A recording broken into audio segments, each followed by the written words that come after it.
চলো আজ তোমাদের সাথে আমরা গ্ল্যাডিওলাসের এই পরিচর্যাটা শেয়ার করব।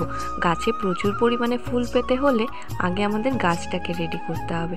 তার জন্য গাছের একটু পরিচর্যা তো অবশ্যই দরকার আছে, আর সেই জন্যই কিন্তু গাছে খাবারও দিতে হবে নিয়মিত। প্রথমেই যে কাজটি আমাদের করতে হবে, এই যে গোড়ার দিকের মাটিটা একটু হালকা করে খুঁড়ে দিতে হবে। খাবার হিসেবে আমি এখানে ব্যবহার করি হাড়ের গুঁড়ো আর শিংকুচি।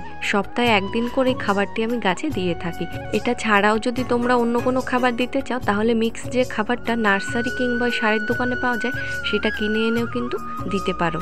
আর সপ্তাহে একদিন করে ফাঙ্গিসাইড স্প্রে করতে ভুললে কিন্তু একদম চলবে না, না হলে পাতার আগার দিকটা দেখবে বাদামি রঙের হয়ে গেছে। শীতকালীন সমস্ত গাছগুলোই কিন্তু খেতে খুব ভালোবাসে, আর এদের একটু খাবার দেওয়ার প্রয়োজনও পড়ে। গাছ তৈরি করলে ফুল তারা এমনিতেই দেবে, তাই আমাদের ফুলের আশা না করে আগে গাছের যত্ন করতে হবে। আর কিছু জানার থাকলে কমেন্ট করে জানিও। আজকের মতো তবে আসি।